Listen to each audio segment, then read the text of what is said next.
नमस्कार दोस्तों, 13 जुलाई 2025 को शनिदेव मार्गी से बकरी हो रहे हैं और ये 27 नवंबर 2025 तक बकरी रहेंगे।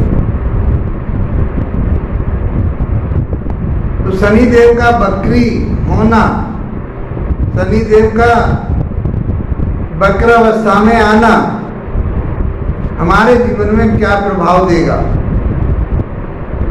क्योंकि शनि एक क्रूर ग्रह, अशुभ ग्रह, पापी ग्रह माना गया है और ये एक राशि में 2.5 वर्ष रहते हैं, इसलिए इनको समझना बहुत जरूरी होता है। और शनि न्याय के दाता कहे गए हैं, कर्म के दाता कहे गए हैं, परिश्रम के दाता कहे गए हैं।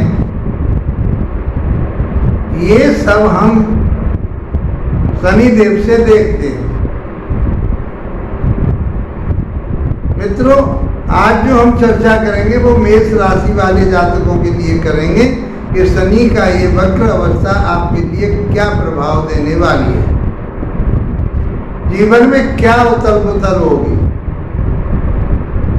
मेष राशि वाले जातकों के लिए शनि का ये गोचर जो चल रहा था आपके ऊपर, शनि की 7.5 ढैया आपके ऊपर लग चुकी है, अब वो 7.5 आपके लिए क्या प्रभाव देने वाली है। और इन्होंने अपनी जो चाल है बदल दी है। वो कितने तारीख को बदलेंगे? 13 जुलाई को बदल देंगे। ये बकरी अवस्था में हो जाएंगे। पहले हम बकरी अवस्था को समझते हैं कि बकरी अवस्था होती क्या है। पृथ्वी से सभी ग्रह सूर्य का चक्कर लगा रहे हैं और पृथ्वी से जो ग्रह की स्थिति ऐसी बनती है कि वो ऐसा महसूस हो रहा है कि वो वापस आ रहा है, जबकि वो स्थिति ऐसी होती है कि वो इस तरह से भ्रमण करता हुआ जब टॉप पे पहुंचता है और वापस होता है पृथ्वी से, वो ऐसा महसूस होता है कि वो वापस उसी राशि में आ रहा है, जबकि कोई ग्रह बकरी नहीं होता। हाँ, प्रत्येक ग्रह मार्गी ही चलते हैं, लेकिन पृथ्वी से देखने पर ऐसा महसूस होता है और उसके रिजल्ट, क्योंकि दूसरी राशि उसके बिल्कुल समकक्ष होती है, नजदीक होती है, इसलिए उसके ऊपर भी प्रभाव उसका आता है। इसलिए इसको समझना होता है। तो वक्र अवस्था में और उसके परिणाम जो आते हैं, जो शास्त्रों में बताया गया है, उसी आधार पर हम बात करने वाले हैं मेष राशि वाले जातकों की। मेष राशि वाले जातकों के लिए ये 12वें भाव में गोचर कर रहे हैं। तो शनि की 7.5 चल रही है, तो राशि के हिसाब से देखें तो ये 10वें भाव के और 11वें भाव के स्वामी बनते हैं। इनके पास 2 राशियां हैं, 2 स्थान होते हैं इनके पास कि ये 10वें भाव कर्म क्षेत्र के स्वामी हैं, इसलिए कहा गया है, और ये बढ़ोतरी के, उन्नति के, आपकी डिजायर के, नेम फेम के भी यहाँ मालिक है। 11वां भाव आपके लिए प्रॉफिट का कहा गया है। ये वहाँ के स्वामी होकर के 12वें भाव में चल रहे हैं राशि के मुताबिक। तो राशि के मुताबिक ये कारक ग्रह नहीं होते। मेष राशि वाले जातकों के लिए शनि कारक नहीं कहा गया और ना मेष लगन वाले जातकों के लिए कारक कहा गया है। 3, 6, 11, 10 भाव का स्वामी हो गया और केंद्र का स्वामी हुआ। इस आधार पर इसको पारसरी सिद्धांत से इसको शुभ नहीं मानते, कारक में शुभ नहीं मानते। और ये 12वें भाव में चल रहा है। तो अब तक जो रिजल्ट दे रहे थे कि आपके लिए कहीं विदेश जाने की बात सोच रहे थे, जाने की सोच रहे थे, आप अपने व्यापार में परिवर्तन करना चाह रहे थे, हो सकता है कि आपने मार्च के बाद में कुछ परिवर्तन किया हो, कुछ आपकी गाड़ी जो कहीं डिस्टर्ब चल रही थी पहले से, जबकि ये तो वो डिस्टर्ब जो चल रही थी वो बाद में आकर के जैसे इन्होंने राशि परिवर्तन किया तो आपके लिए कई बेनिफिट ये हुआ होगा कि आप विदेश से जुड़े होंगे, विदेशी कंपनियों से जुड़े होंगे, आपने अपने व्यापार बिजनेस में कई परिवर्तन किया होगा, तो ये चीजें आपको प्राप्त हो रही होंगी। जब ये कारक नहीं है तो उन सारी चीजों से आप अलग हटे रहे होंगे, उन चीजों को आपको एक लाभ प्राप्त नहीं हुआ होगा। तो ये 10वें और 11वें भाव के स्वामी होकर के 12वें भाव में बैठे, अशुभ भाव में बैठे, व्यय के भाव में बैठे, जहां से आपकी हर चीज की कमी नजर आती है।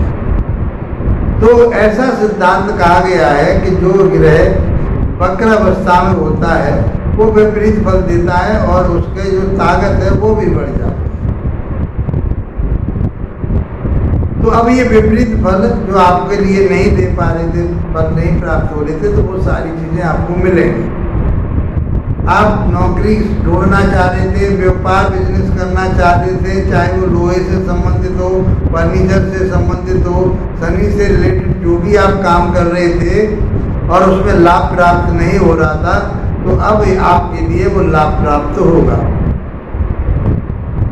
वक्र अवस्था में ये आपके लिए लाभान्वित सिद्ध होंगी।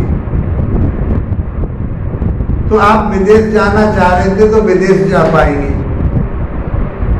इसको भूमि का कारक कहा गया है, अड़चनों का कारक कहा गया है, परिश्रम का कारक कहा गया है, तो ये सारी चीजें आपसे कराएंगे।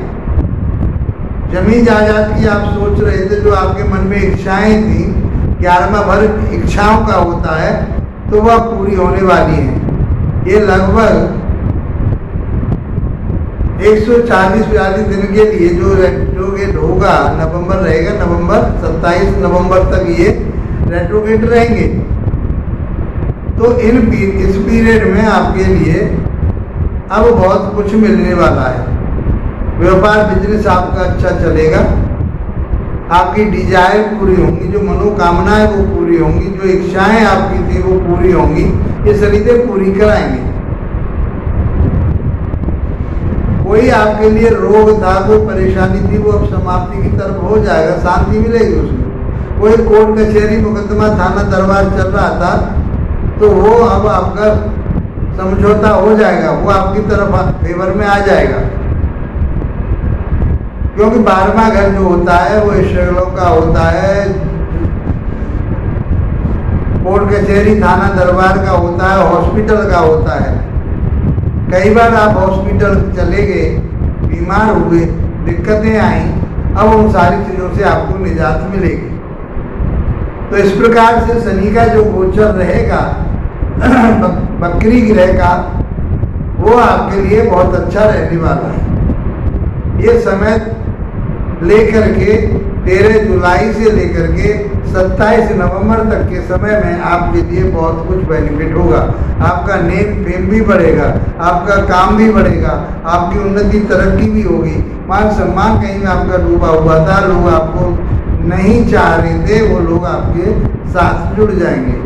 अब एक बात और है, ये 10वें भाव का भी फल देंगे और 11वें भाव का देंगे और 12वें भाव में ये बैठे हुए हैं तो वहाँ का भी फल देंगे। इनके पास 3 दृष्टियाँ होती हैं, तीसरे घर को देखते हैं यहाँ बैठते हैं, वहाँ से 7वें घर को देखते हैं और 10वें घर को देखते हैं। तो तीसरा घर इनका जो बनेगा वो 2nd भाव बनेगा। लाभ भाव के स्वामी है और धन भाव के स्वामी होकर के तो आप लाभ तो कमाओगे, उन्नति तरक्की व्यापार से, बिजनेस से आप अपने तो उस चीज़ों से आप धन कमा पाओगे, विदेश जा पाओगे, आपको लाभ प्राप्त होगा और आप बैंक बैलेंसिंग भी कर पाओगे। दूसरे भाव पर क्योंकि ये पापी ग्रह कहा गया है तो इसके जो नैसर्गिक स्वभाव है वो पाप स्वभाव होता है। तो कोई ऐसे आर्गुमेंट परिवार में ना करें ताकि जो आपके परिवार से मन मुटाव हो जाए, और ये रिजल्ट देने में देरी लगाते हैं। इसको स्लो प्लैनेट कहा गया है। शनि से जो चलता है, धीरे धीरे जो चलता है वो शनिश्चर है, वो शनिदेव है। तो अब आपको रिजल्ट मिलेगा। अब तक आपको रिजल्ट नहीं मिल रहा था, परेशानियां चल रही थी, बीमार चल रहे थे, कोर्ट कचहरी थाना दरबार भी आपका हो रहा था, कुछ न कुछ दिक्कतें अड़चनें सामने आपके आ रही थी, चाहे प्रोफेशन के आधार पर, चाहे आपके व्यक्तिगत रूप से, चाहे समाज की तरफ से।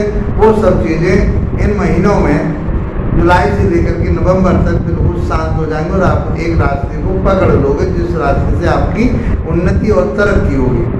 तो धन आप कमा पा रहे हैं, वाणी पर संयम रखिए। आपको वाणी बहुत गंभीरता से रखनी है तो आपका परिवार भी बहुत अच्छा रहेगा। सातवीं दृष्टि जो जाती है वो छठे घर पर जाती है। छठा घर रोग का होता है, कर्जे का होता है, शत्रुओं का होता है, कलेश का होता है। तो ये सारी चीज़ों में आपको निजात मिलेगी, इन चीज़ों से आपको छुटकारा मिलेगा। कर्जा था, कर्जा निकल जाएगा। किसी से साथ बहरा दाव चल रहा था, किसी के साथ शत्रुता चल रही थी, मन मुटाव चल रहा था, वो समाप्त हो जाएगा, यानी कर्जा आपका समाप्त हो जाएगा। कोई रोग चल रहा था, बात रोग था, कोई आपके लिए पेट से, स्टमक से संबंधित कोई परेशानी थी, पायसी की कोई परेशानी थी, तो वो सारी चीज़ें भी आपकी समाप्त हो जाएंगी। 10वीं दृष्टि जो जाती है वो आपके भाग्य स्थान पर जाती है, तो आपका भाग्य भी आगे बढ़ेगा। गुरु के घर पर दृष्टि जाएगी तो आपके लिए सद्बुद्धि गुरु देंगे, तो फिर आपको क्या होगा, उससे लाभ प्राप्त होगा। धर्म कर्म से आप जुड़ेंगे, धार्मिक स्थानों पर जाएंगे, अपने गुरुओं का सम्मान करेंगे, तो ये सारा कुछ आपके लिए प्राप्त अच्छा ही होगा। तो मैं ये कुल मिलाकर के मैंने ये देखा कि शनि का जो वक्र अवस्था है, जो बकरी हो रहे हैं शनिदेव, वो आपके लिए बेनिफिट वाले हो रहे हैं। तो मेष राशि वाले जातकों के लिए इस समय जो शनि की 7.5 चल रही थी, उसमें जो दिक्कतें आ रही थी, चाहे कोर्ट की, कचहरी की, थाने की तरह का, पहला चरण चालू हो गया आपका। पहले चरण में ही कोर्ट कचहरी, थाना, दरबार, हॉस्पिटल, ये सारी चीज़ें आपको दिखा देगा। लेकिन ये जो महीने हैं, इन महीनों में आपके लिए बहुत राहत मिलेगी, आपके लिए बहुत अच्छा होगा, आपकी उन्नति और तरक्की होगी। अब यदि इसके बावजूद आपको कोई परेशानी आ रही है तो आप अपनी जन्म पत्रिका को दिखाओगे, वहाँ पर शनि की स्थिति क्या है गोचर में, तो इस समय जो चल रहे हैं वो हम बता रहे हैं आपको। इसका 30% रिजल्ट आता है, 70% रिजल्ट तो आपकी जन्म पत्रिका से ही आता है। इनका भी रिजल्ट होता है जो गोचर चलता है दशाओं का, और वो सब पत्रिका से देखते हैं उनको। तो आप पत्रिका को किसी विशेषज्ञ से दिखाइए, और अपने इस समय को, जो आपका समय कहीं खराब हो रहा है, कहीं कोई दिक्कतें आ रही हैं, तो हनुमान चालीसा का पाठ प्रतिदिन करिए आप। हनुमान चालीसा का पाठ करने से आपके जो परेशानी और दिक्कतें सामने आ रही हैं, वो शनिदेव से संबंधित, वो सब शांत होंगी और आपकी उन्नति और तरक्की होगी। मित्रों, वीडियो अच्छा लगा है तो इसको लाइक, शेयर, सब्सक्राइब करके अवश्य जाइए। इसी के साथ आप लोगों का धन्यवाद। नमस्कार।